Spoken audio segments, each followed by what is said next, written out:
Okay, we'll call this meeting to order. This is a special meeting of the Itasca County Board of Commissioners, Thursday, December 5th, in the boardroom. The time is 7:01.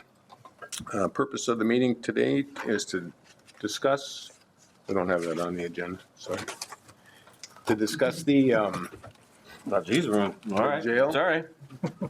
Yeah. I didn't write the agenda. Yep. We have two items on the agenda. One, jail facilities process formation, and two, ICT coverage. I think these are going to kind of just loop together, and they're pretty broad in general terms, will allow us to flex a little bit on our conversation and broaden out into some scope. Basically, we have to decide tonight mainly how this is going to be structured, how we're going to move forward and receive public input and things like that. So we will allow some time at the end for questions and comments. So just bear with us for a while, listen to our dialogue, and if there's anything outstanding, we'll invite you up. So with that, open it up to the commissioners. Okay. Thank you, Mr. Chair. I'll start here. You know, I think it was last week, but we'd actually discussed how are we going to go forward and structure our meetings, and we talked about how often should we meet. And you know, after giving that some consideration, you know, I think meeting in the county board room is a good place, because then we can be covered by ICTV, and you know, we've got good sight, good sound. And we talked about how important it is to also go out into the community and have the meetings in the community. So just a thought on that would be that leave it up to each individual commissioner, independent of our special meetings, to take our conversation out into the community so that it doesn't get cumbersome where we have to have ICTV with us and those kind of things. But leave it, put the onus on the commissioners to go out and schedule in their communities where they think they should be and how often they should go. And then come back with the, you know, with the information that you've gathered at those meetings. So beyond those 2 Thursdays we've already set? So I was thinking of the 2 Thursdays. So really, you know, how much time does that give us when we meet every other Thursday to explore or investigate perhaps alternatives or other options, or even look at a current submitted option, you know, if there's further questions? Does that give us enough time? So I'm thinking if we meet, just my thought, meet once a month, but yet take the rest of that time to go out, and that is the commissioner's time to hold their public meetings in their communities, whether it be at townships or wherever it might be. Leo. Thank you, Mr. Chair. As an adjunct to that, it might be helpful as we decide to go out into the various jurisdictions that we have some information that we can share with those people, whether it be options, you know, if there's 2 or 3 options we're looking at, or there might be some other input we're seeking, but it might be difficult for the public to comment or gain value from those meetings if they don't have, you know, if we're not sure which way we're going. So there might be some benefit to having some options that they could look at and say, you know, that's a good idea or that's a bad idea. And, you know, I just throw that out there that we might want to have some of that, try to figure some of it out at least so that they have an idea what to chew on and look at. Well, and you certainly want the message to be the same going across the board, so they're not hearing 5 different things or 5 different ideas. So we want to come with a common message as we go forward each week. I do like that idea. It was similar to our coffee with the counties, totally informal, dialogue and discussion wide open, and it'd be an opportunity for us to educate the public as to how this is going and things that have been considered, how we've gotten to a place where we are. what we're considering going forward. Ben? Mr. Thank you. Yeah, I've been a proponent of that open or town hall, open house style of reporting out within the districts. I think that's a great idea. I think it would be great if we could get approval to have, once dates and times are scheduled within your district, I think it'd be great to get approval to have those dates and times published in the local newspapers, so that we're able to get the message out as well, just on other platforms as well. Well, I would like to see at least 2 commissioners go to a meeting, but we should publicize them so that if 3 or 4 or all of us wanted to go to one, we could. So it could still be an open meeting. Absolutely. I think it'd be great if there was notification in the newspaper of those dates and times. So we do everything we can to get the message out that, hey, this town hall is happening on this time, at this date, at this location. Thank you. My personal opinion is, I don't have a problem with the coffee style, we'll call it. I think that every one of us should have it in our district. I'm personally, I think I have a little bit more of a pressure of time frame, at least sitting on the task force for 10 months plus. I'm going to tell you that our time frame, I don't think we can afford to have meetings at once a month to get some of the things we need to make decisions on. For the first maybe 6 months, I think you should have at least bi-monthly, if not every week. And that's why during our survey, you saw me saying weekly. I do think that ICTV should be involved on every meeting. I think that, and Beth is in our midst here tonight.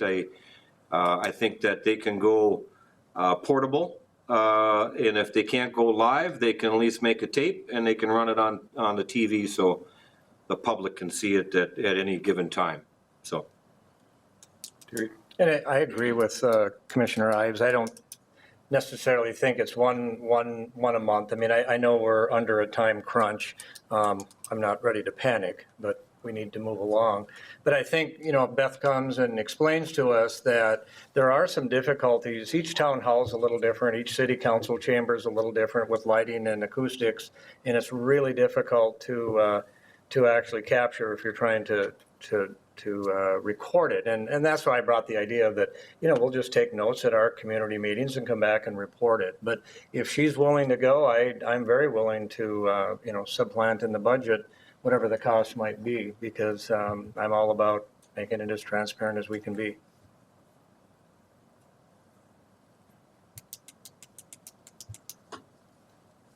Let's segue into that real quick.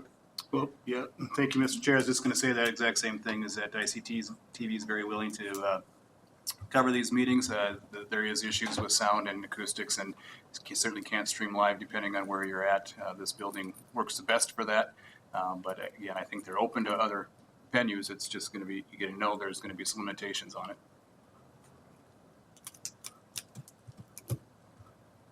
Okay.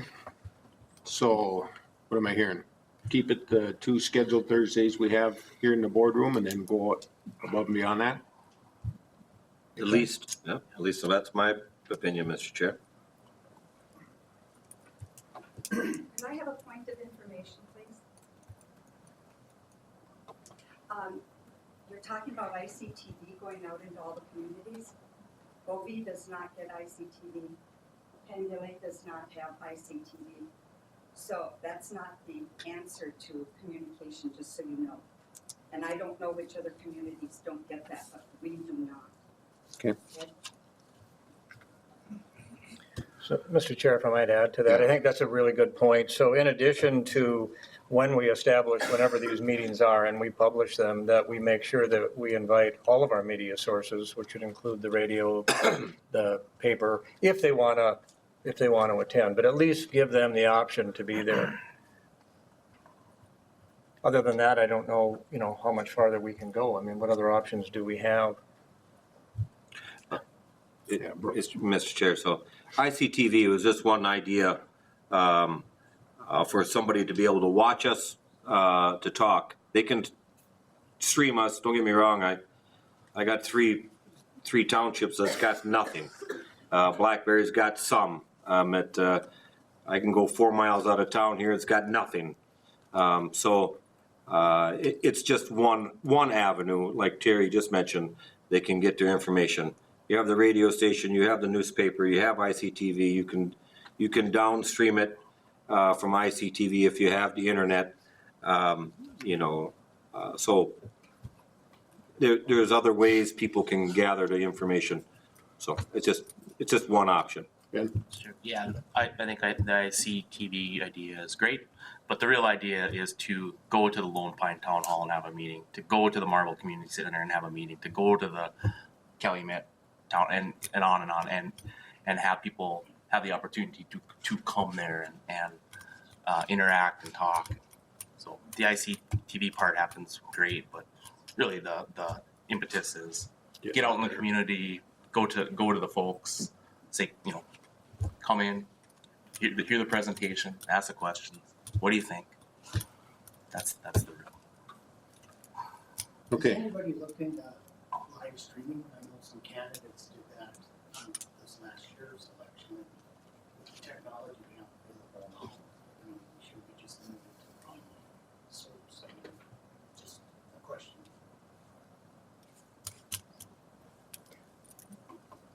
Mr. Chair. Yeah. Maybe we could, is Beth here? Maybe she could just explain what their, ideas might be as well. I think, the live stream is an idea, but that's what Burl is referring to when you don't have great service in some of these areas. It's another tool, but there's some that won't get that either. Yeah, for those of you in the audience that don't know, right now this is being live streamed. So it could be watched if you have Paul Bunyan on channel 37, Mediacom channel 7, and if you have the internet, it's being streamed live on watchictv.org. When we produce what's available here or at whatever meeting you choose that you want us at, then it will be put on an on-demand system. So you could watch it if you had internet at home, you could go to another source where there's a library or someplace where you can plug in and you can watch it from that source as well. And we were just conversing back there too that we could put it up on YouTube too, so people might find it more broadly. We do have a YouTube channel. For out in the like Marble and some of these other places where their town halls are, we can't necessarily promise live because it's based on what type of internet connection is at each location. So it would require probably 4 or 5 hours ahead of time to set up the internet connection to do live from any of those locations. So that makes it more difficult. But we could follow to the meetings. If we came up with an arrangement, follow and record it and put it on the stream again. And then anytime channel 7 is playing, so if your meeting played again at 7 o'clock on a Wednesday, it's on the live stream again. Okay. And we do publish our schedule. And we publish it online and in the Herald Review so people would be able to follow on when those meetings are happening. So does that help you out? Yeah, that's what we do. Thank you. Thank you. Mr. Chair. Ben. With regards to the meeting schedule, if the consensus is to have them bi-monthly, with the meetings happening out in the community, maybe we set a time frame that the commissioners schedule those meetings in their district, and nail down a date and a time, and then forward them to. Mike, we can barely hear you, sir. Excuse me. What I was saying is if the consensus is that the committee meeting is bi-monthly, with the offsite meetings, the open house meetings, maybe we set a time frame where the commissioners coordinate those, nail down a date and a time and a location for those to happen by a certain date, and then those are scheduled then and communicated out through media platforms as well. I'm just wondering if that makes sense to everybody to do.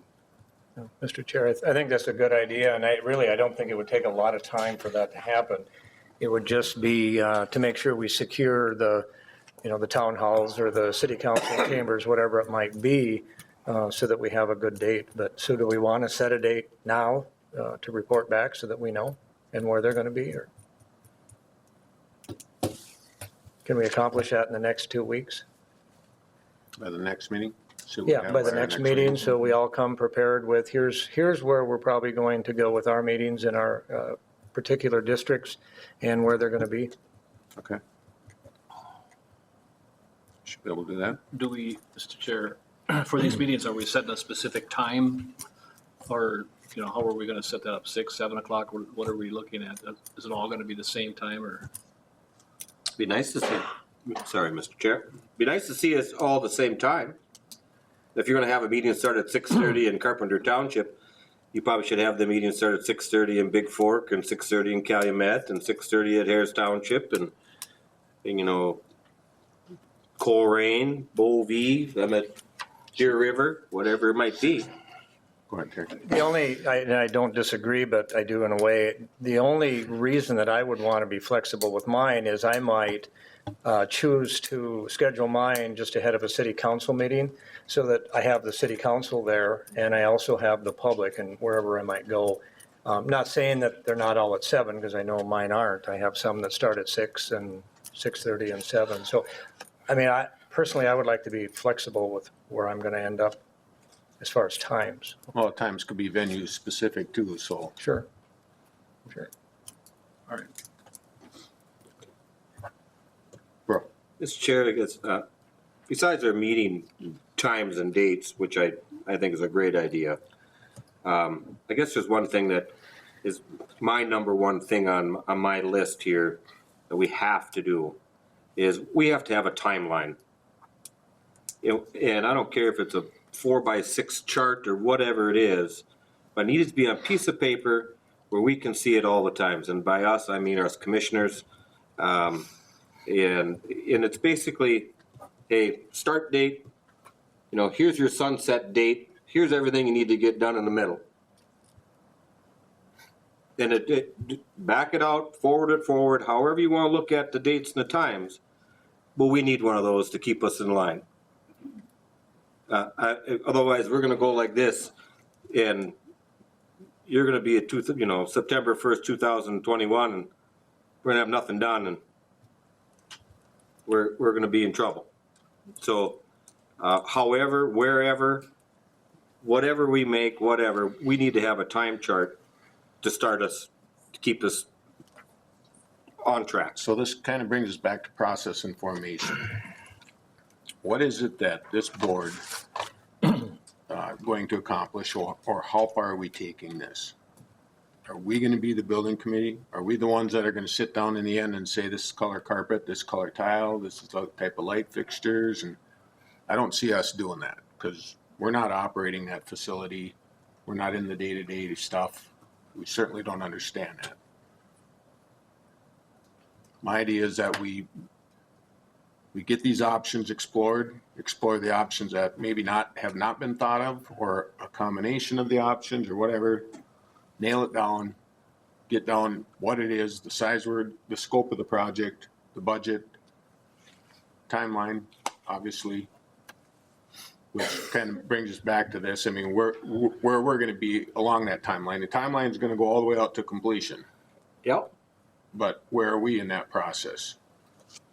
Mr. Chair, don't get me wrong. Who knows where we're going to build it? Who knows what we're building? But we still need to have a timeline of, what we need to accomplish at a certain time. I don't care who picks out carpet. Kathy Lee, you're going to pick out carpet. There it is. But you know what? We have to have a timeline or we'll get nothing done.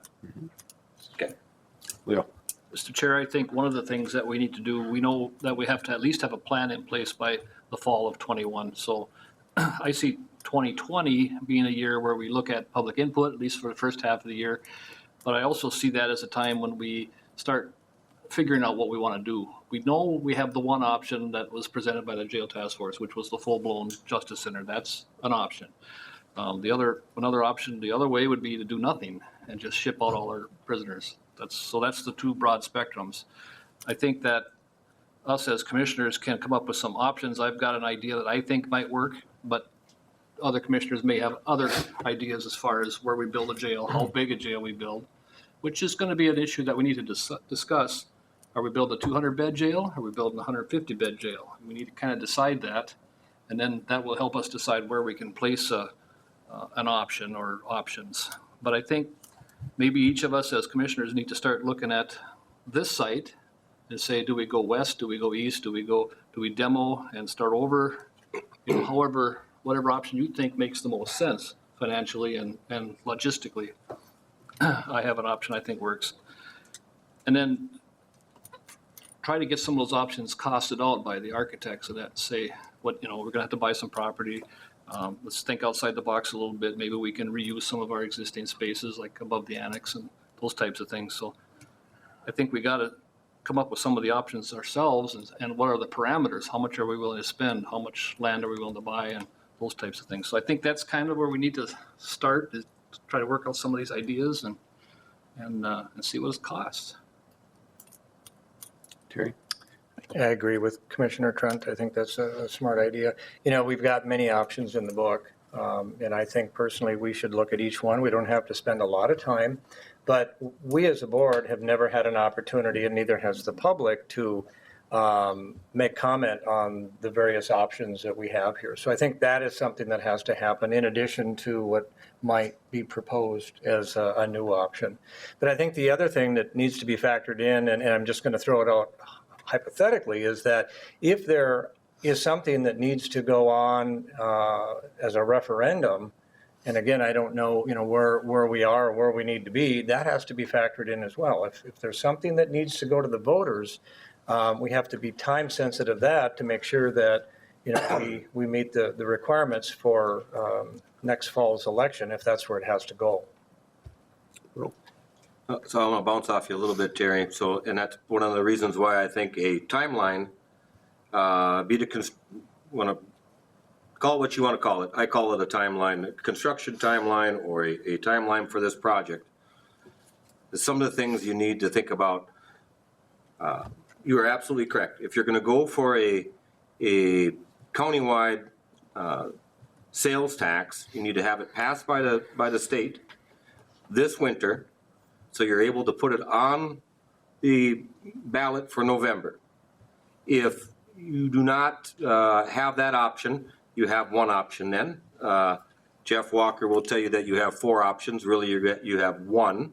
You're going to put it on the property taxpayers. I don't disagree. I kind of do disagree with Leo a little bit. You don't have September of 21 to make roll out a plan. I think if you're not digging at that point in time somewhere, wherever, they will pull your license and you will ship everybody out. That's my opinion. But maybe I'm wrong. Well, back to my comment to the guy from DOC when he was here. We need those expectations laid out to us. What is progress in his mind? Are we making sufficient progress? Is having a plan on paper enough, or do you have to have shovel in the ground or whatever by certain dates according to our timeline? Yeah. Good point. You can ask him that again. I think he's given us that answer already, but you can ask him that again. Yeah. Well, it wasn't a good answer because I didn't hear it. Oh, well, I mean, it wasn't publicly. It needs I to thought be. he said It needs to be more. publicly to us. Needs to be more definitive. Yeah. All right, What is So that- his? No room for interpretation on it. that's fine. Yeah. Let's invite them back up. I mean, they should be part of our people we should be having in front of us answering questions for us. I see the board all has their books here for the most part, and there was a lot of work that went into that jail task force. Whether we like the results or the recommendations or agree with them or not, a lot of work was into it. There was a lot of money spent with it. I think we need to use that as a basis as we're formulating this. Stick with those companies. When we come up with some options, the work's already been laid out. They can take and they can move these things around. They know the infrastructure now, they know the heating and the plumbing and the generator and all these kinds of things that fit into the whole project. I mean, as we start moving these options around and coming up with different scenarios, it should be pretty easy for them to, like you say, you want some options costed out. Well, we don't want to start all over, Brent, from the start. They've got the basis there. It should help our timeline. It should be pretty quick for them to put things together. Well, I don't disagree with what you say, Mr. Chair, but I think there are I've been thinking of some ideas that I don't think were fleshed out. And I think that I'd like to at least get them costed out to see what would work, because. and I Well, I mean, don't believe I wasn't disagreeing with you there. Okay.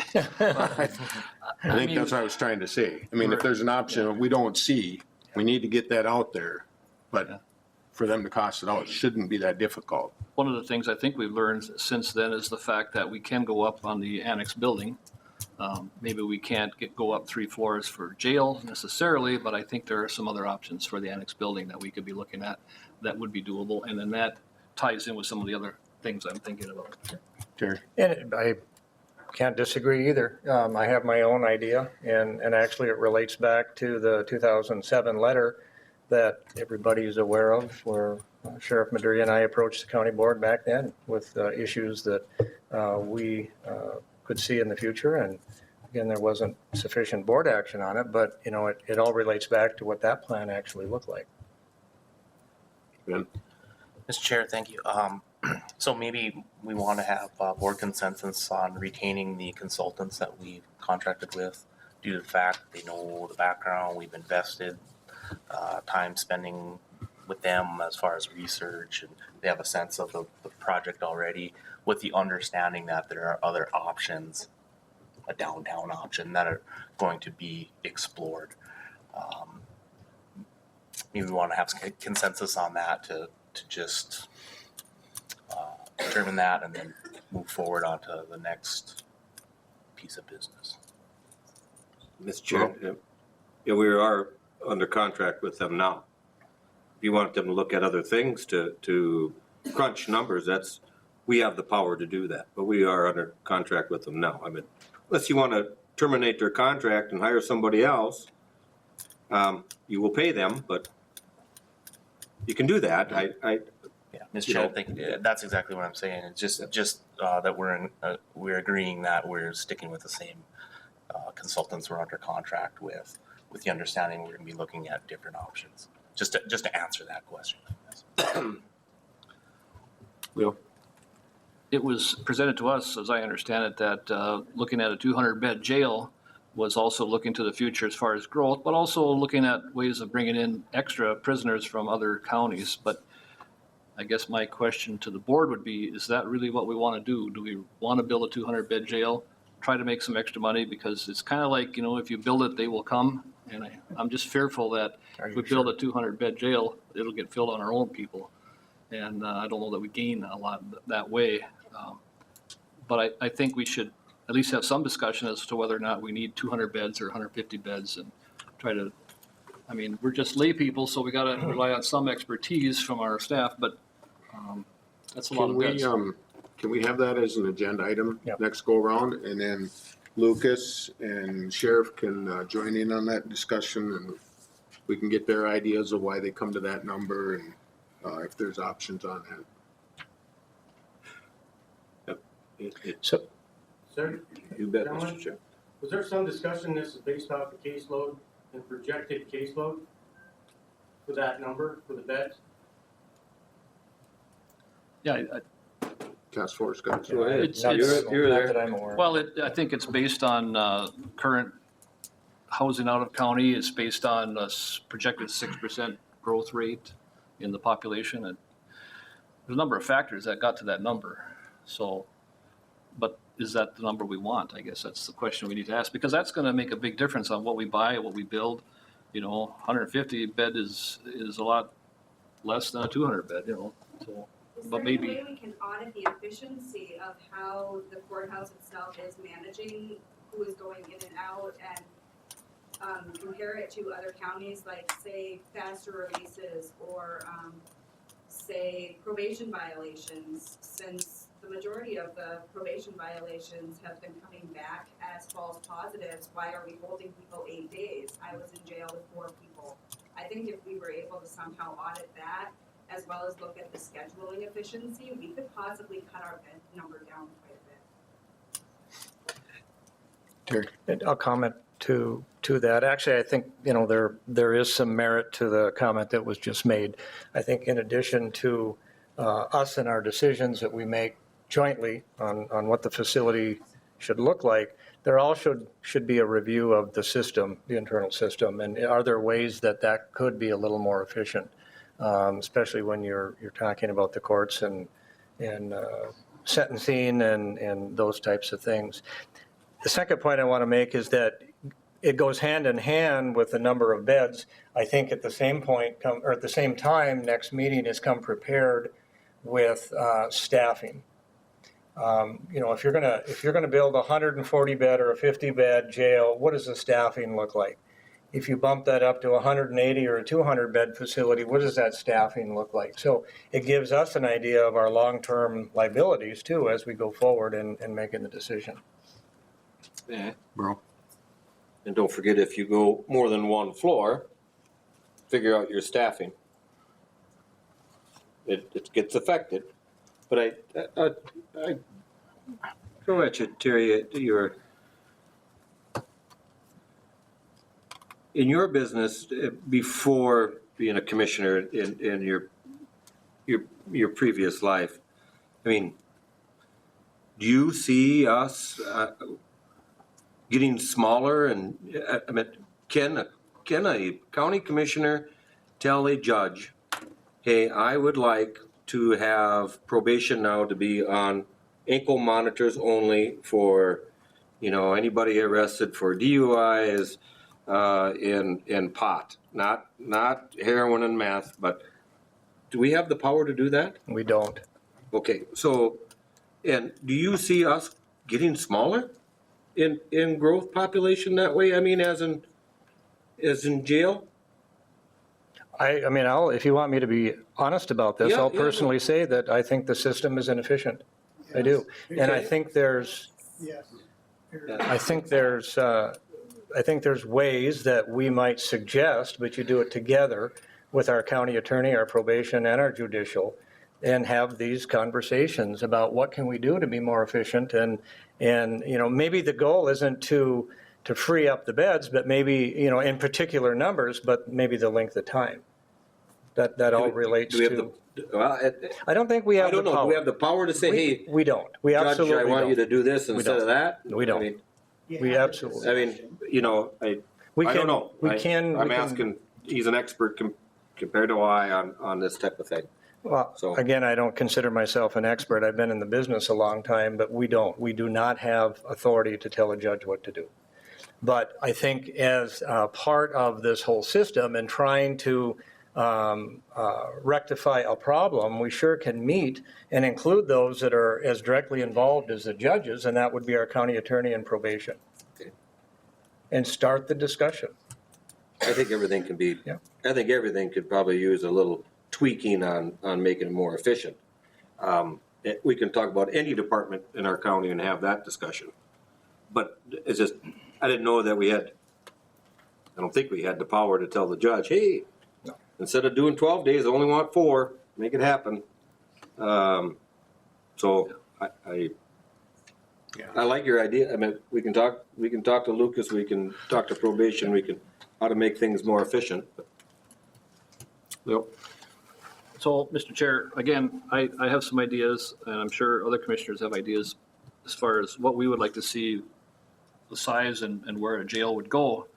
So my question would be, when would we like to get those ideas fleshed out or sent to, do we want to bring it to our next meeting? Do we want to just, each of us come up with what we think and send it to the consultants to run numbers, or how do we? No. I wouldn't say that.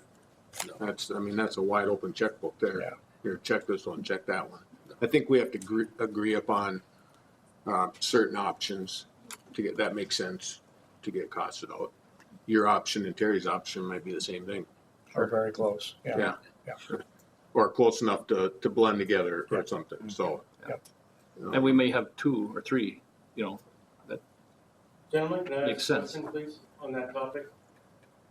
Since we've got a certain number of beds that we're sending out right now from the county, where we're sending people to other counties, has a study been done of the surrounding counties and what their capacities are projected to be and their need to send people to us in the future? That might also have an effect on the number of beds we decide to build, first of all, and the number that they would be potentially supplying us. Yep. See, and that's an income stream rather than a Lucas cost. can supply. And Lu- that the Lucas. county would not have to absorb, the taxpayers would be able to get some of this money back that we've been pouring into other counties. Lucas has all those numbers. That's why I say for agenda item next week, if he comes prepared with that stuff, he's probably got them in his brain right now to roll out to us. But we've seen some of that stuff, and I'm sure some of that was considered in the task force. It was. You know, as you get to that. So we have availability to that. It would be nice for the public to see that. Yep, We nope, have, that's why I'm calling it an agenda item so that it's Right. specific to that. Can I just mention that if people are gonna talk from the audience, nobody outside can hear them because they're not talking from the podium. So you're doing a live meeting here and nobody can hear what's being said out True. there. Exactly. That's kind of why I laid it out for questions and answers at the At end. the We'll end. invite you to the podium, but Mr. Chair. yeah. So to Leo's point, maybe on the next agenda, we have proposal presentations from the commissioners. Hey, here's the idea I have. We discuss them and then come to consensus on which ones go to the consultants. Okay. Well, So if we have the meetings out in the various jurisdictions, how long are we going to be holding those till, like June, or, I mean, what is the time frame? Like Burl says, how long will we be doing that? So, you know, just so I have an idea how far out to set those up. as long as we still feel that there's information that needs to be shared, I would say. I think if we, we go through our architect's book, which outlines the potential options, we need to take them out of the book and extract them out of the book, but put them some on paper so that we can take them with us, so we can show the constituents, I apologize here, show the constituents, the public, what the options might be. For us to stand up and talk, sometimes it's hard to visualize what it is. They need to see what it is, and if we can get a estimated cost, we should do that too. But again, we can't wait for that till February, March, and then start all of our meetings. Then it gets to be pretty lengthy. I think that should be an action item that, again, identify what projects we want to discuss and have our ideas flushed out then, and are they new ideas, and then go with all of those to our meetings. So to Leo's point, I mean, can we do it, can we have all this ready by mid-January? And then start our meetings at that point? Or does it have to be later than that? Right, and that's to my point, is we want to have something to share, but how long do we share it? I mean, do we go from February to June? Do we go from February to August? Just so we have an idea that we know what we're setting up. I don't want to set up a meeting in September. Yeah, we're kind of right back into what Burl was saying, a timeline. I mean, until we come with an option that we've settled on and said, this is what we're going to build. And it'll be even past that a little bit to further educate all the public as to why that is. But wherever that is on that timeline. Sure. We have Auditor Treasurer Walker with Jeff. Is there a timeline, if there's something that has to go to the voters, is there a timeline for your office to make sure that it's on the ballot? Again, not knowing if that'll ever happen, but, again, we need to, in establishing this timeline, need to make sure we factor that in so we don't miss the opportunity.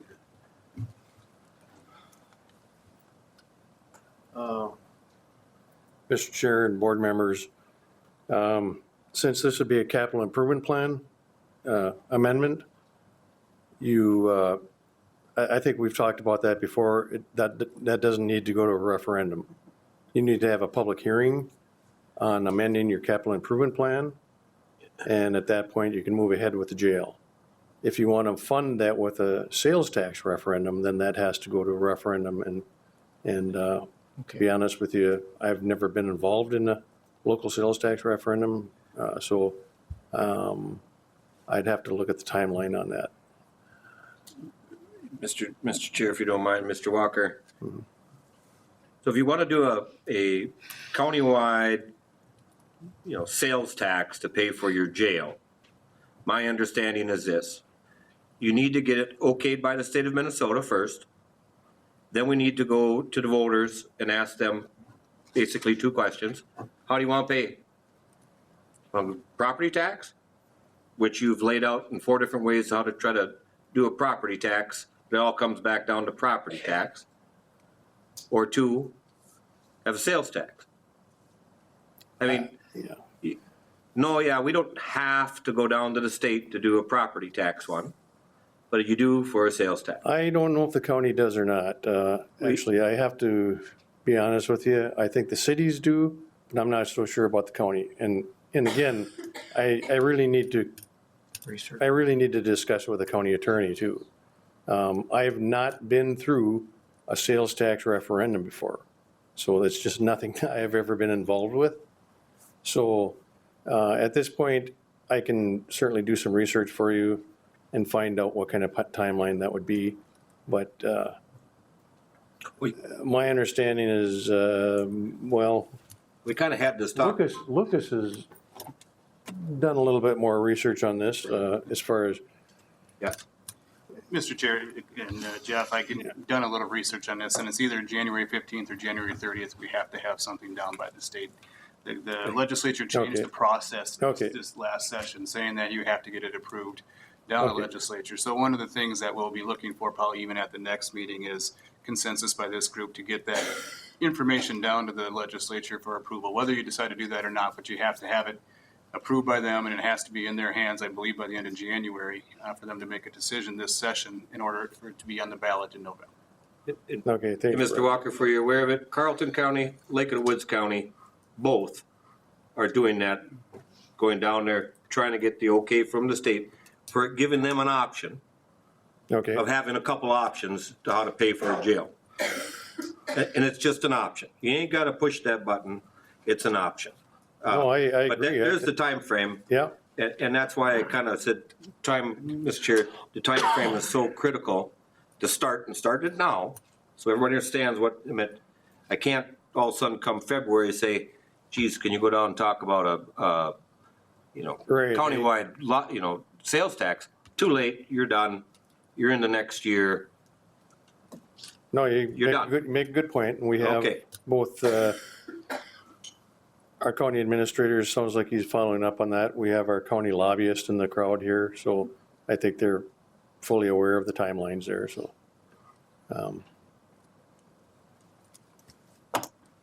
So, I mean, a sales tax option, I think, makes the most sense. But as far as doing the project, you don't need a referendum to move ahead with that. You don't need a referendum to start that project.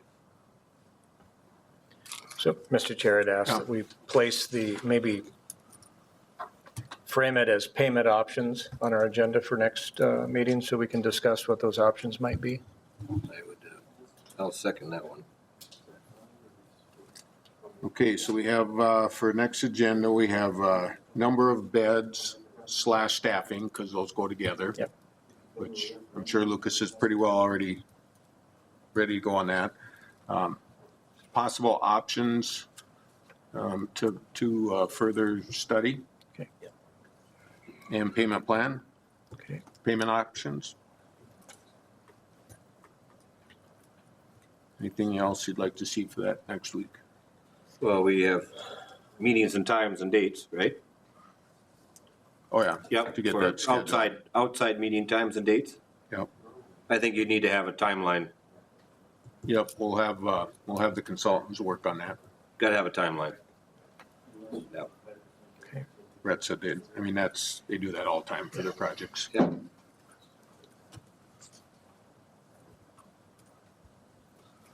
So we're gonna stick with the first and third Thursdays for these meetings here. And then we'll try and get these other meetings scheduled out, any extra ones. Okay.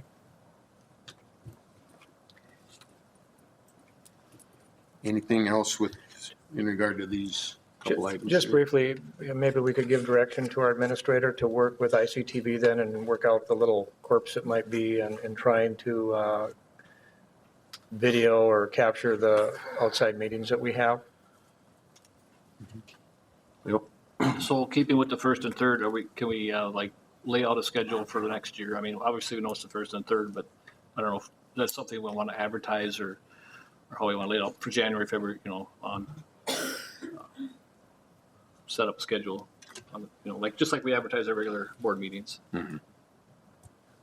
Get it out.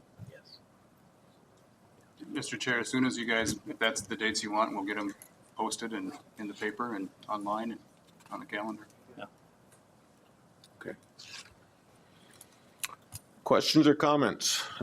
Please come to the podium, state your name.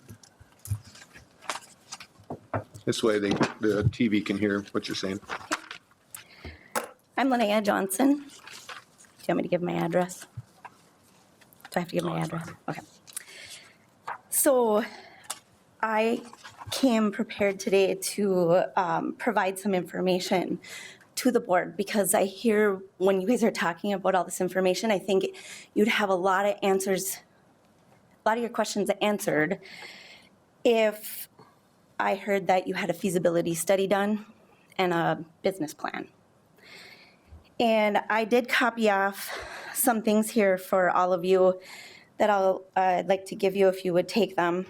And this first one is from the U.S. Department of Justice, National Institute of Corrections, because I do see that there are people such as the ones in the jail that have the numbers and that sort of thing, but there isn't a plan to follow.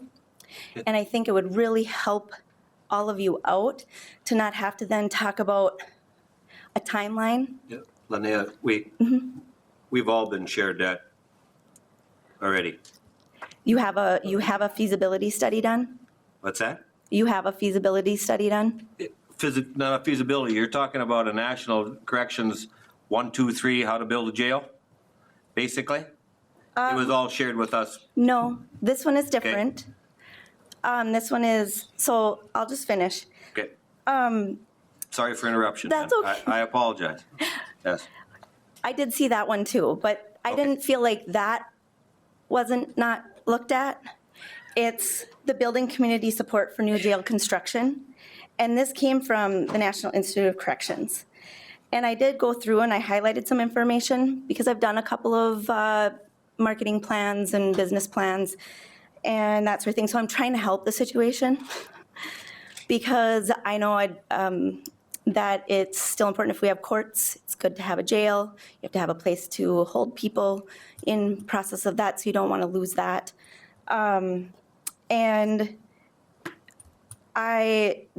one of the headlines, the process of building community support for a new jail has 3 essential elements: information, involvement, and methods. And the supporting of the building efforts that ignore any of these elements are likely to experience significant setbacks, if not failure. And so not having options and already having like a group tied to it, like it's up front and center without having like a competitor analysis done where you have your options and then you have somebody who says, well, I can do it for this and I can help with this whole plan. And then another one that says, I can do this and I can do this better, that sort of thing.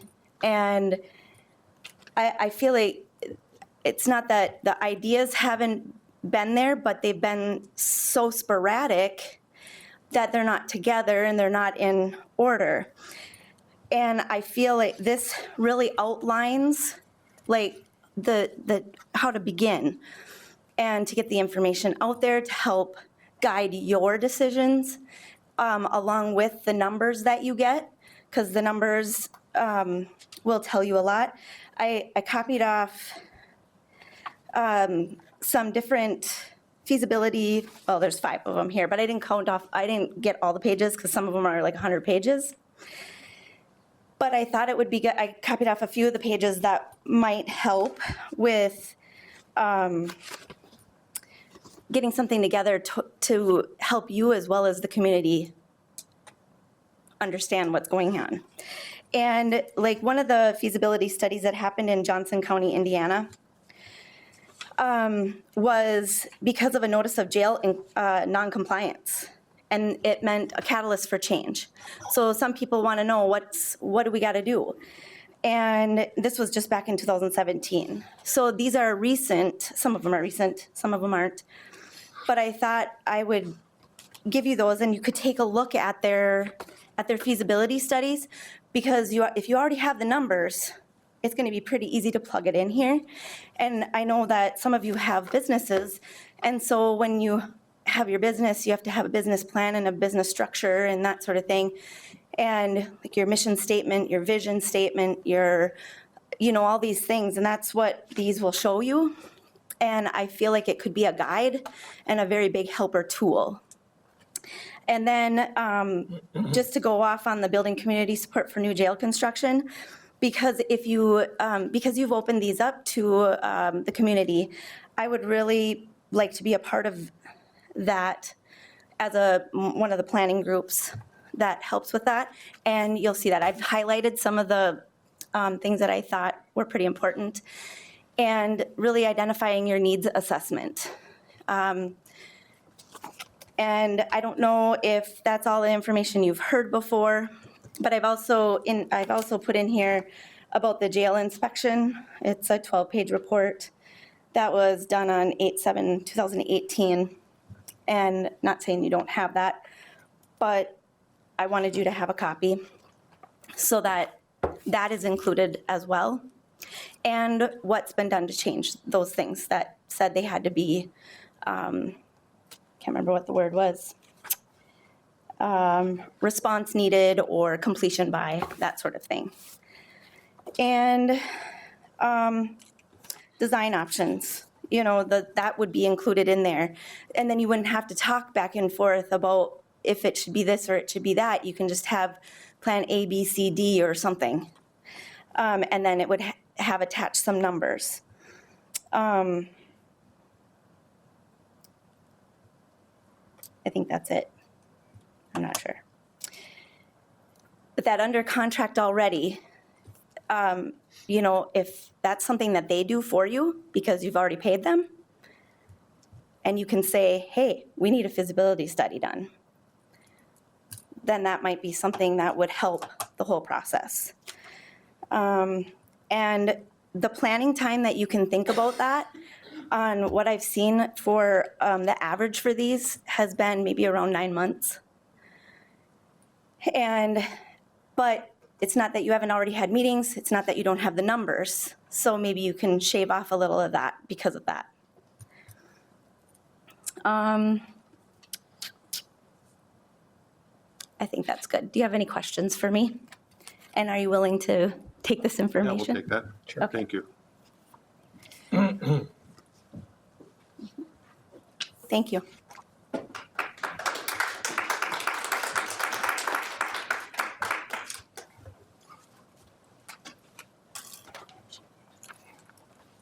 Thank you for allowing me to speak. My name is John Casper, 32343 Lakeview Drive. I guess just from listening to you in the audience here, I just wrote a couple of things down. Has the board communicated to our state elected officials, Sandy Lehman, Senator Justin Eichhorn, or the governor's office themselves? Because the bureaucracies do not have the final say. They can set these sunset, deals on us or whatever they would like, but our elected officials, the DOC, the people appointed there are appointed by the executive branch, which is obviously the governor. Has anybody communicated with the governor, Sandy Lehman, Justin Eichhorn, and got their help and saying, this is where we at? We've lost $250 million in revenue in the last 2 years in this county. We're expected to lose, I don't know, Jeff can tell us better. He spoke about it at another meeting, 150 more million from Enbridge. It's not that we don't realize we need to do something. And I don't mean to be disrespectful, but basically a year was wasted with the last jail task force. We did get a lot of information from it, but none of that information was relayed to the public. So that's why we're at where we're at, obviously. And going back to that previous jail task force, I applaud the board for finally opening this up to the public. It should have been done a year ago. You know, we shouldn't have been thrown out of the courthouse because we wanted to attend meetings. There should have been minutes kept, but there was not. I got a letter from a sheriff and a data request saying that not only was he not keeping minutes, he was going to shred all notes when I asked for notes, because there obviously was from that Integrity or Integrity Group or whatever. So that's all hindsight stuff I want to look forward to, and I want us to build the best facility we possibly can for Itasca County at the most reasonable price for the taxpayers, not a Taj Mahal. What we need to solve the problem that we have. So it seems that one of the commissioners up here just wants to continually put all this pressure on that we're in a do or die situation, and if we don't meet the sunset clause, that, you know, it's the end of the world. I took it from the gentleman that spoke at the DOC, and I think our chairman said it tonight, that there was possibly that they would be willing to give us extended times if we were showing progress. And I don't necessarily think that progress is digging a hole in the ground. I think if we have architectural designs and engineering designs, our financing plan in and stuff, I don't believe they would cut us off at that time. And I think that's where our legislatures can help us in that process. Ms. Lehman and Mr. Eichhorn and the governor's office and some of these other people, you know. Ultimately, a lot of the decisions are still in their hands down there, whether it's a sales tax like you're talking about, or this sunset clause that's been put on us. So another concern I have is, and I say this sincerely, I applaud that this is going to be an open process now. But it seems like we're still going down that same old rocky road as the old jail task force, because the public isn't going to be included from what I can see. And I've said this many times in the past, we have very qualified people, your constituents out here, I would say experts in this community, that have built everything from nuclear power plants, hospitals, schools, the airports, you name it. And I'm talking about laborers, carpenters, masons, ironworkers, millwrights, electricians, operators, and then you go from there, accountants. There's a lady in town here, I won't say her name right now, said she was interested in getting involved. She's one of the most respected accounting firms in this community. She knows the money end of it. So those people need to be involved. And I'll go as far as saying stay-at-home moms and dads. Everybody needs to be included, and we need to pick individuals from the community to get on, to be involved on this committee. I don't mean this disrespectful at all neither, but I don't pretend to know it all, and definitely don't. And I don't feel you guys feel that same way neither. You know, I don't know your past or professions. I think the chairman owned a lumber yard, so he probably knows a little bit about building, but there's people out there that can help in this process. Going to the judges issue, no, we probably can't tell the judges what to do. They're a pretty proud group, I'll say it that way. But having a discussion with them on things like ankle bracelets. I talked to the jail administrator out in the street here the other night, and a little bit about this. And I asked him, when is the busiest time for the jail? And I believe he said July. I said, when is the least busiest time? And he said January. So if some young man went over here and robbed the holiday store of a few cans of pop, and they decide he has to spend 10 days in jail, he's obviously not a violent criminal. And that happened in the summertime, he can do his time in January. You know, you're not telling them that. You're having a dialogue with these people, the county attorney, the judges, and work together to try to lessen the pressure on the jail. So those are all things that are options that we just all need to work together on. After all, these judges are elected officials too. It seems to me they tried to push their will on us through the letter that they sent you guys. So, you know, maybe it'd be better off if we had a dialogue with them and said, work with us, you know, instead of demanding we build, you know, build you a new courthouse.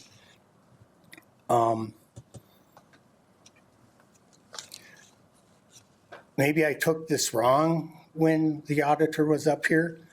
And it's the truth, and he's speaking the truth, that you don't have to go to we the people.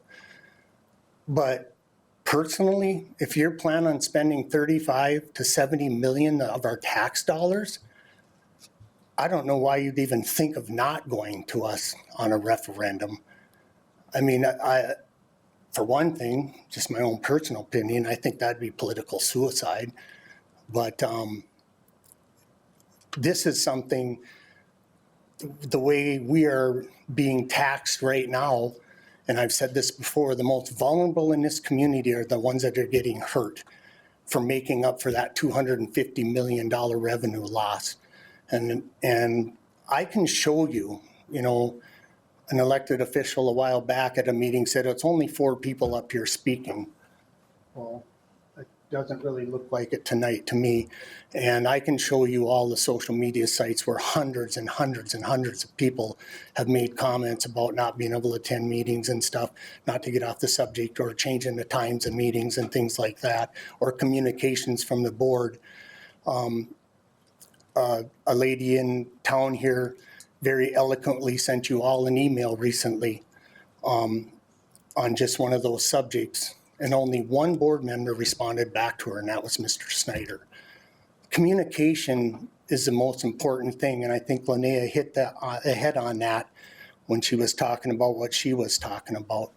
If you gentlemen want this to succeed, and success, in my opinion, is remodeling, possibly rebuilding, looking at all options and presenting that to the community and giving them the options of how they want to pay for it. So those are just some of my observations. Thank you. Mr. Chair, can we ask a question? Mr. Casper, can I ask you a question? Yes, sir. Maybe our differences might be different, which is great. We can agree to disagree. That's a good thing. That's right. So, but do you really think the DOC's timeline's a joke, or I mean, do you see wiggle room with them, or? Did I say it was a joke? No, you didn't. No, I just but was, okay, What I'll you're saying respond is to you. you hope if we show something, we might be able to get a longer timeline with DOC.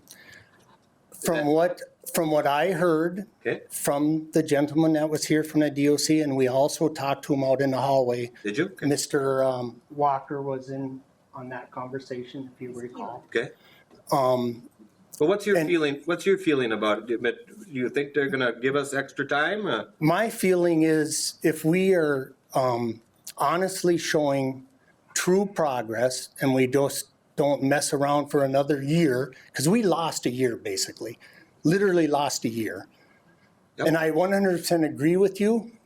The meeting should be once a week, maybe twice a week, because I agree with you this is urgent, 100%, because we got pushed into it being an urgent situation now because of the last year. And from what I see, and I've also contacted my senator and the representatives down there, and I already know the answer. Nobody, from what I understand on this board, has contacted them about it and tried to get their help with the DOC. They are a bureaucracy. That's what they are. Yeah. And yeah, it's unfortunately the bureaucracy seems to run our government, not our elected officials anymore. And that's a whole nother subject, and you know how I feel about that, all of you. But our elected officials truly do run this government, not the bureaucracies. And even Mr. Waltz, I have a totally different political view of him, but I think he's reasonable enough to realize that That's a lot of money for a small community area. We're a larger county, but population-wise, I think they would work with us. Maybe I'm wrong, and if I'm in, I'll be the first one to admit it. If they come in here, whatever the sunset date is, and says, you guys are done, it's out of here. But I don't think so. And talking to the DOC gentleman on the hallway that day and listening to him here, from what I got, if you guys would have purchased that land, to him that was good enough at the time. But guess what? That's not what we as a community felt was right. And there's many reasons for that. That land had been for sale for 7 years. There was no urgency on buying that land. And if it had been for sale for 7 years, somebody had mentioned that, oh, we can just turn around and sell and make a profit on it. Well, I'm not a realtor. Your family's been in the real estate business for years, but I've sold many pieces of property and bought them. I'd like to say on all the ones I have, I was fortunate to make money on them all. One of them, I lost my backside on it. But just looking at that situation, it didn't look like it was urgent that we did it, and I'm glad we didn't do it because personally, you know, my feelings, I think we can remodel this facility. I mean, if you go back to those pictures on the wall back there. Sure. So It would have I don't bought know if you- that answers your question. No, or not. and I agree, and we've talked about this privately. Yes. So all my commissioners understand it. I've had great communication talks with Mr. Casper, and I appreciate that. yeah, and it was enjoyable. I mean, we had a lot of talk about a lot of things that night. Yes, we did. Yeah, An hour and a so- half worth. But yeah, I think you are correct with your statement. Yes, it would have bought you some time with DOC if we'd have purchased that piece of property. It had bought you until next November. Just because they understand the time frame it would take if you're going to do a countywide sales tax. But that didn't happen, so But I think the if clock you, is still ticking. You understand? I understand it, Okay. but if I think that if we speed through this process with transparency and everybody's involved and knows what's going on, and you get a true committee together of the community. You gentlemen are very intelligent gentlemen. I understand that. And, you know, you try your best at what you do, like all of us do. But there's other people that are experts, like I just said, in doing what we're trying to do right now. Literally experts, and I do truly feel they need to be involved. And I think that the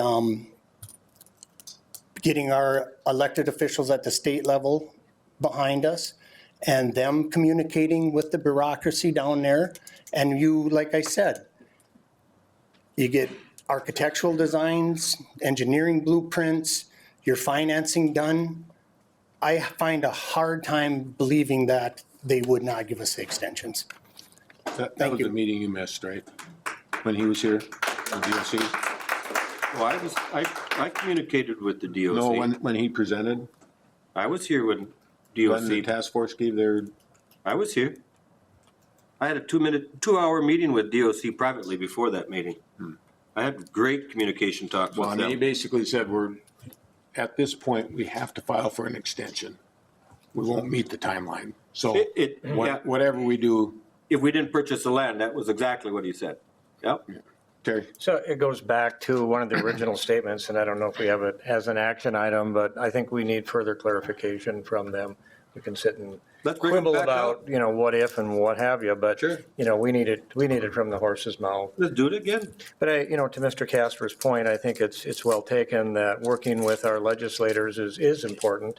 And I'll just, you know, share back in the 97 annex that was built, there was very little assistance from the state at that point too. And I don't suspect anything has changed, but through lobbying, we were able in certain instances to receive a rebate on sales tax on certain items. So again, I think there's areas that, you know, we should go back and lobby, and every nickel we can save is a nickel that we saved.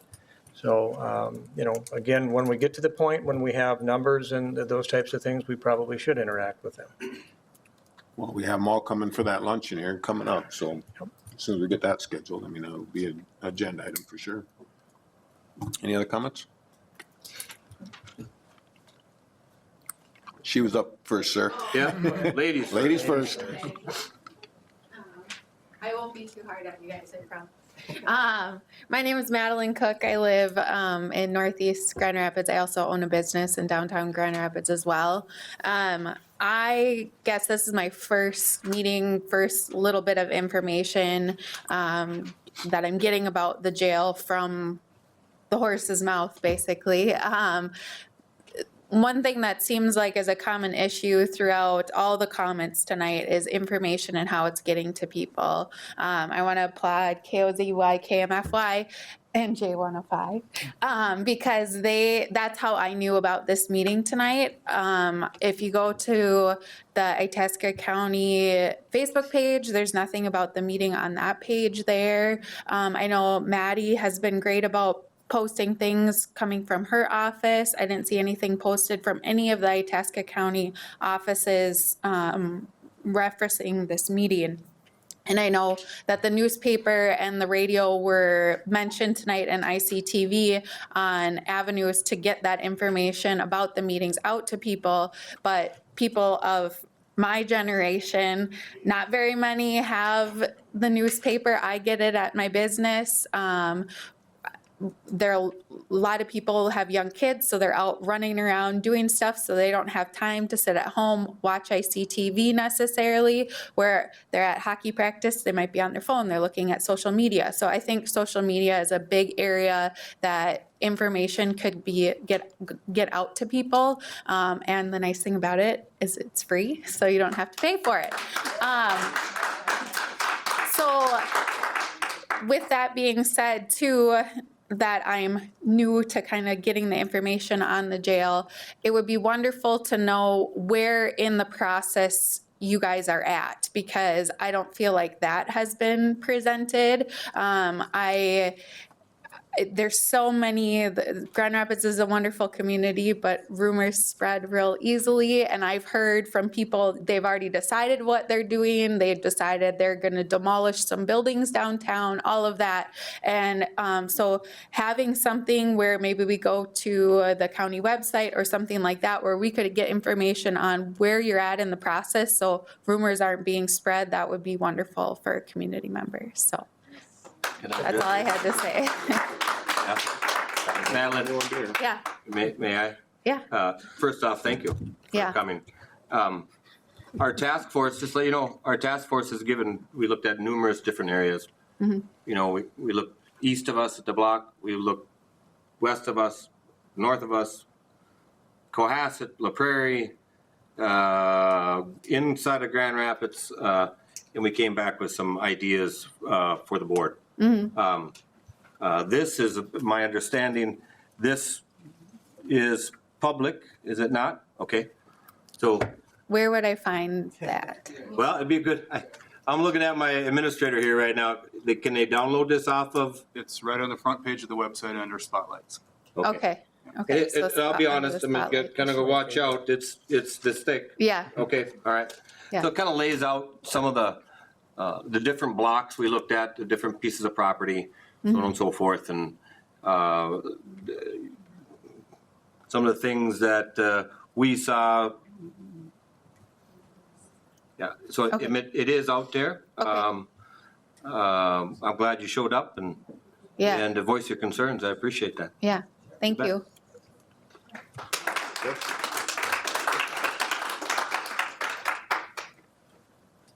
Good evening, gentlemen. Dan Marshall, originally from Pengilly. I live south of Marble.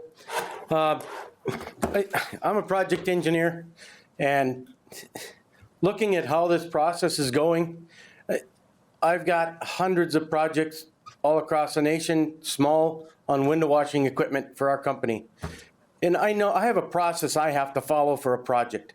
And I looked on the website today to try and find what you're talking about right there. And one of the things I came across was the comprehensive improvement, or the capital improvement plan. And I tried to find the most recent version of that. Mr. Skiles, can you possibly tell me when that was last updated and where I can find it? I want to say it was approved in 2017. Okay, the most recent one I could find here, the comprehensive land use plan I found 2013, and then I've got a 2007 to 11 capital improvement plan.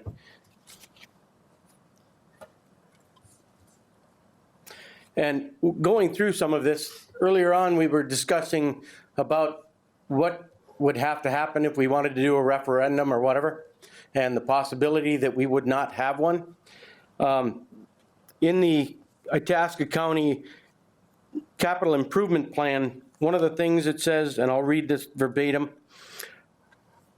once the CIP is completed, the county must hold a public hearing on the plans to issue bonds to finance the project and/or equipment. The decision to issue capital improvement bonds is subject to a reverse referendum. The county may issue the bonds unless a petition requesting a referendum is signed by voters equal to 5% of the votes cast in the most recent general election. This petition must be filed with the county auditor within 30 days of the public hearing. So first of all, we would have to have the public hearing. Has that date been set, or is it part of the process? It'll be part of the process, we have not said. Okay. So that means that that notification would have to come out with enough time for whoever might or possibly want to perform a referendum to get signatures. So what is the legal or required time for the public to be able to do that, or should we start now? Because if I have to submit something 30 days before you have a hearing, or if this group has to do that, what's our timeline? Your timeline might be short, ours might be really short. Great question. And we may not give you the option of having a referendum or not. That should also be included in your understanding. One of the things I would like to know about within that plan, and I'm going to go download it when I get home, I didn't hear anything, people talking about traffic studies. Were those conducted to find out what the flow pattern is? In the past 2-3 years, I've seen the markers across the roads. Was that referenced and how that flow pattern would change? What lights and what city infrastructure would have to change because of that? You're going to change flow patterns if you start developing an area over another. I haven't seen that information. I would imagine that the water supply is sufficient. One of the issues the judges had talked about was security. I understand that in this day and age. There's some crazy people out there, and I would like everybody who goes into the courthouse to be secure. Right now, I understand that that may not be the case. So security to me is an issue. I spent 24 years in the military, and if you have an area that you don't want someone in with the wrong kind of means of death, you better prevent it. I haven't seen anything about the proposed parking density in whatever area it would be going to. Is it in that plan? Okay. You already brought up the topic that I was concerned with, is our long-term cost for jobs. With every floor or every room capacity that we add, how many more people do we need? There's a long-term cost to keeping people on. And what's that going to do to our overtime budget if we keep running the way we are now? Were those numbers included in the overtime hours of $100,000 per person, or did you use their salary of $50,000? It's just an example. Because if we're going to run an overtime situation all the time, that's going to kill us. The other side of it is maintenance. If you aren't able to sustain the maintenance in this facility, what makes me trust that you're going to do the same in the new facility? And in those positions that would be added, I was just curious, what positions, what level, what pay grade kind of things are they published in the book, the manual that you put out? I'm not sure, Dan, that, the cost of labor is in there, no. I mean, Is it broken down to no, who? do they make $65,000 a year, all the bennies, it ends up to be 90? No. Not that I remember. I just read through it here tonight. Not that I remember seeing. It's not in there, and I think part of our agenda item for our next meeting, when we talk about the number of beds versus the amount of employees, we could also incorporate the cost to that. We could put salaries to that. And one of the things I'd like to do before I head back to my seat, just kind of like to recap what I heard from you. you'd like to keep the meetings to Thursdays, at a minimum, and I agree with you, bi-weekly. Times are based on location. I like that idea. I understand that you want to get as many people and the right people involved and give them the opportunity in advance to be there. You were talking about a timeline and process and referendums. I deal with OSHA compliance all over the nation, different state regulations, and we deal with building maintenance companies and property management companies that have to ask for waivers and to their local government all the time. We are the ones who have to provide the verification for what they need to say they are making progress. If they've got a quote or a proposal, to most state entities that we've had to send these to, that's progress. 2 instances I can tell you in the state of Washington and Toledo, Ohio, those are 2 places where we've had to send that information to for a company that was saying it was getting its window washers fixed. Same down in Minneapolis, there's a building down there, they had a year to comply. Well, they haven't done that, but they also aren't allowed to wash their windows on their building. So it's a cost issue for them. They can just decide not to do something. We don't have that option. We are going to have to do something, but as the point was given earlier, there's no reason we can't go back to DOC and ask that question. And I applaud you for doing that. One of the other things, we talked about options. If the option includes the reconstruction or the upgrade to this facility, either going vertical or laterally, whatever direction, what options are looked at? Where are they going to go during that timeline that we're in construction? Is that also in the plan? Oh, it'll be part of the decision. No, I mean in the one that you produced. You mean, what would you do with your Well, I mean, prisoners as of today if we tore down the old and built a new? Right. It's in there. Okay. That's all I'm asking. So I want to have a transition plan. Yep. When we tear something out, you better have a plan. When I worked over at US Steel, you better know what production is when you shut something down, because otherwise you're not going to meet it. And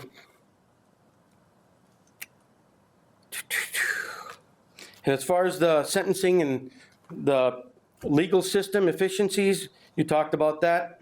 Just some of the things I wanted to recap. One of the things that I dealt with in the mines was National Fire Protection Code. And I was curious what code the county falls in under fire protection systems. The NFP codes.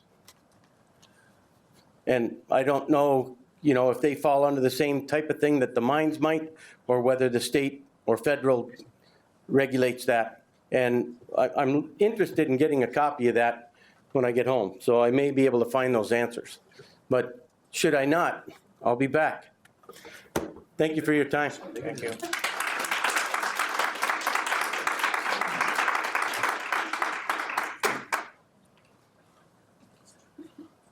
My name's Bob Barton. I'm a small business owner in the county. I understand we have to do something. That's not in dispute. But I'd like to add a little perspective to what this is, the effect on small business.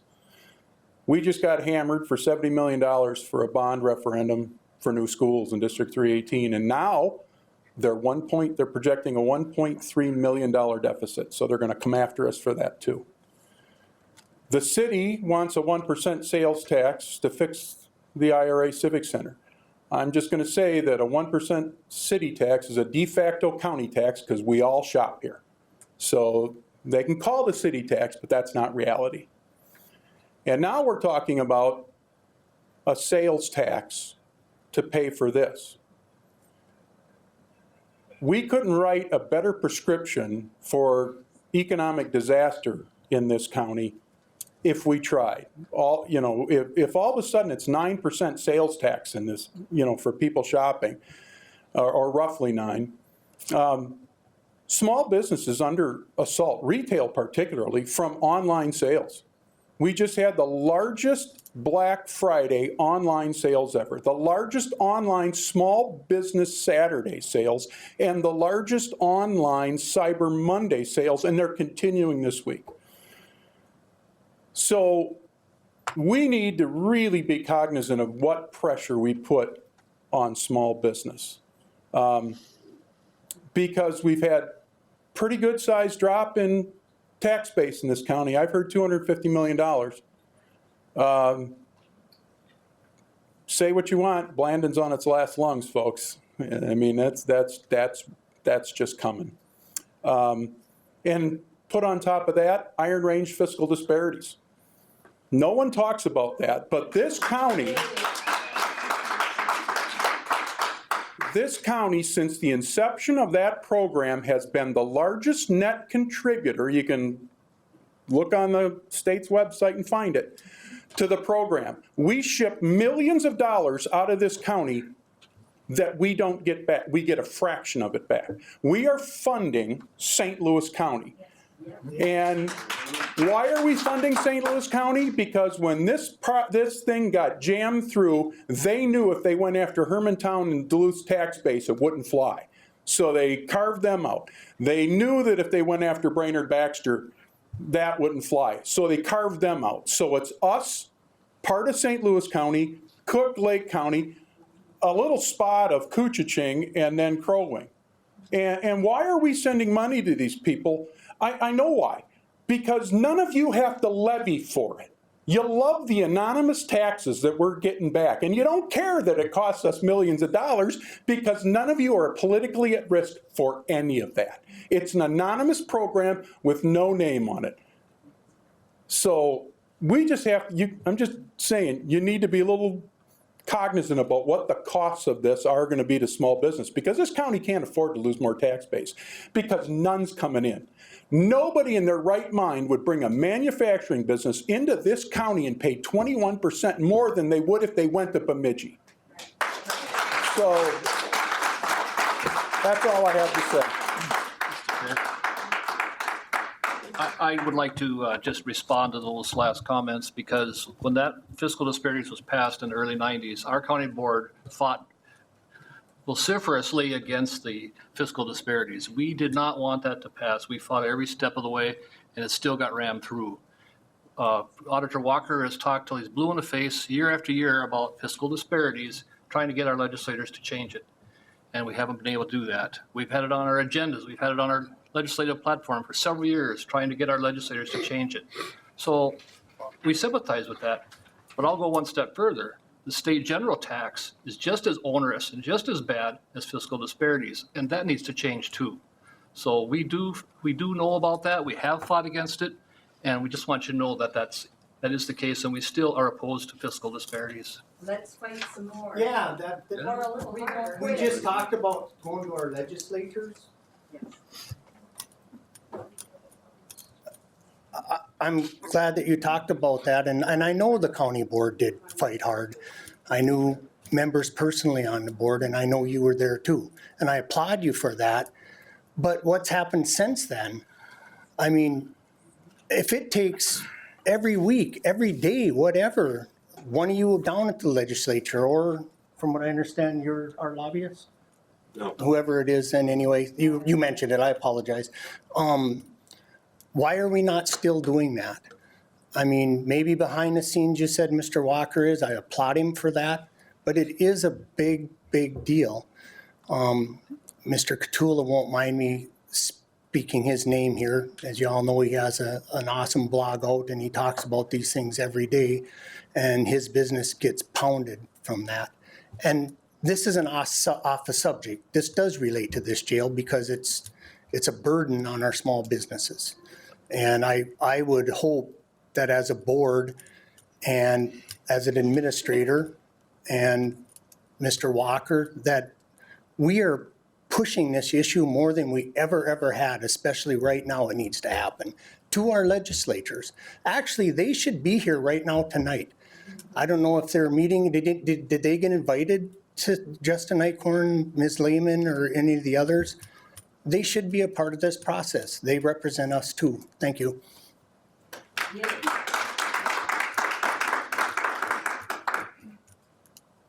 I spoke to Sandy Lehman regarding Iron Range fiscal disparities. And Sandy's position on it, at the time I spoke with her, was, well, you know, if it wasn't fiscal disparities, the county would just raise your taxes to that amount anyway. And my response to her was, yeah, but at least we'd have a name and a face to vote out when it happened.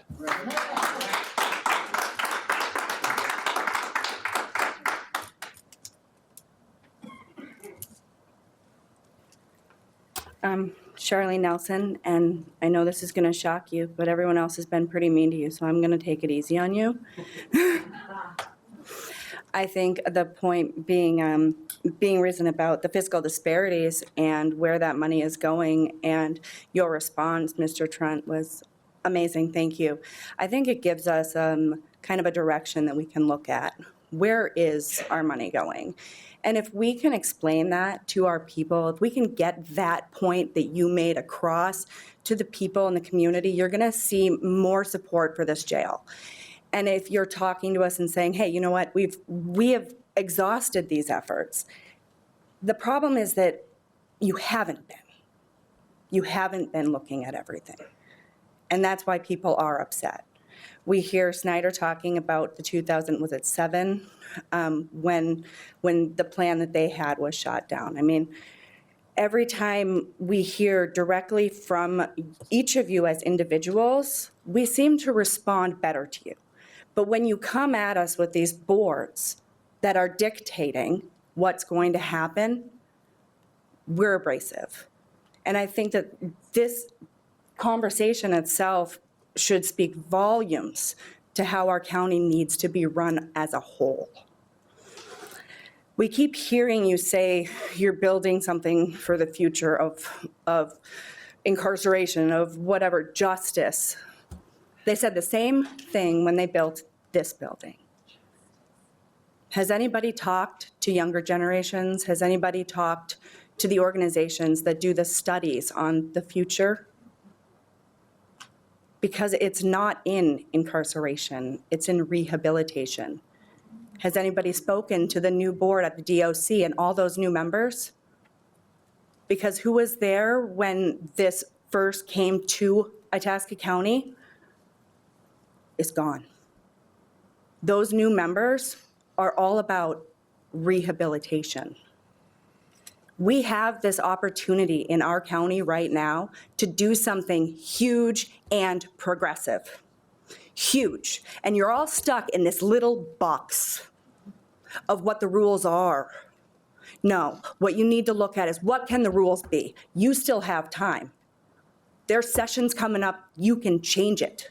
Maybe there are things that we can't do right now, but maybe we can do them in a year or 2 or 3, and maybe we have to ship some people out for that time until we can be something progressive. You want to bring tax base, you want to bring people here, be progressive. Appeal to the next 50 years. Appeal to our children, appeal to restorative justice, but not once has it even been a topic. Has anyone ever really stopped and thought about what the future is? Mr. Chair, if I may respond to that, Charlie. We spent the entire year of 2018, when I was board chair, dealing with societal ills, dealing with mental health, holding meetings, trying to figure out what's going on in society, how we can deal with them, working with public health, try to get prevention going, because prevention is the key. We're not going to be able to deal with it if we just keep paying the bill and keep reacting. We can't be reactive. We got to be proactive, and we got to deal with prevention and getting in early intervention, whatever it takes, looking at different options, and we are aware of that. And I'm surprised that people don't know about that, because we spent the whole year dealing with that. Brett, you were at every one of those meetings. Well, a lot of that is also state level, and I totally understand that there's a lot you guys don't have control over, but you do have an opportunity to change it. For the record, to show that we do understand that there are problems in our society, and we know that our youth is our future. We know that. So we have been looking at that, and we continue to look at that through our public health and social services. But look at how well our public health has been doing in Minnesota. Look at DHS. Come on, that's a joke. I mean, I get it. You guys are tied by the statutes and your policies and whatever, but you also have the power to change them. That's what you're there for. That is literally why you exist. so that you can make those changes, so that you can go to the next person a little higher than you and a little higher than you. And I just met with a senator. Actually, I've met with 2 this week, and both said, you know, we don't know that there's any way that we can go after. Yeah, you know what I'm going and talking to him about. Itasca County at a federal level. But given what's happening there, perhaps we can find a way to make it happen. You guys have time to change what's happening here. I'm not talking about building the jail. There's no rush, because that's not the future. And it hasn't really been honestly discussed. I'm on a board in White Bear Lake I was actually requested to be on, and we're doing trauma-informed communities. We are working on the first trauma-informed community standard for the state of Minnesota. I brought this information to Itasca County 5-6 years ago, and it was ignored. Soon I'll be teaching it to you. So I'm asking you to respect that. I don't get angry with you for no reason. I went through crap. I ended up in that jail. I never imagined I'd have a rap sheet, ever. But so many good people in our county have criminal records that don't deserve them because things aren't being addressed correctly. And we're putting people that don't deserve to be in jail, and we're all paying for it. And we're paying for it by mental health crises, by drug addictions, by foster care and the need. The focus has never really been on the family and the people affected by those that are going into that jail or how they ended up in that jail. And I really hope that you guys start paying attention to the trauma that is being caused by what you aren't paying attention to, and realize that you do have the power to change it.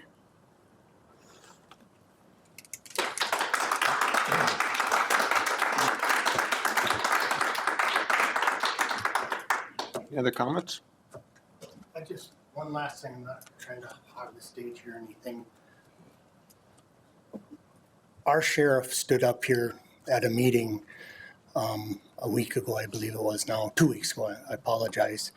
And he turned and looked back at 2 or 3 or 4 of us that come and speak to the board regularly. And he said, you don't have to listen to these 4 individuals that are making all this ruckus. Well, I hope you realize it's not just the 4 individuals.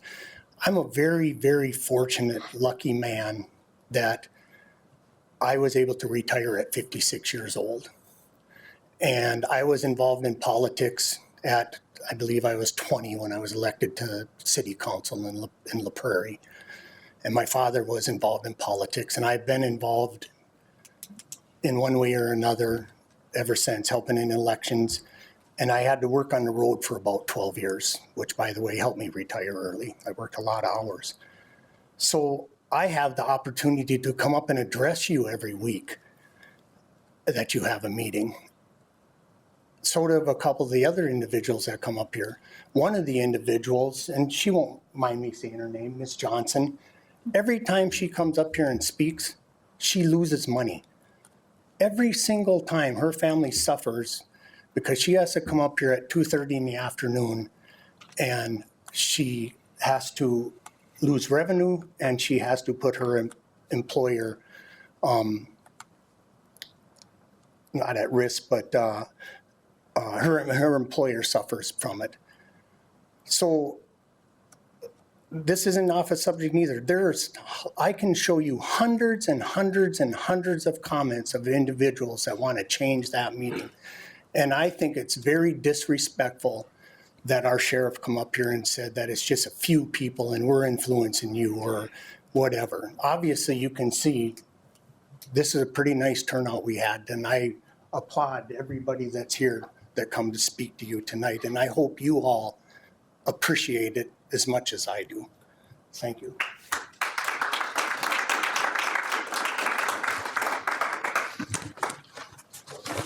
Okay, we have our marching orders for 2 weeks. So that'd be the 12th, is that the date? Today's the 5th? 19th. So December 19th will be the next meeting for this special meeting for the jail. So thank you all for coming. Hope you come back then. See you then. Have a good night. Adjourned at 8:41.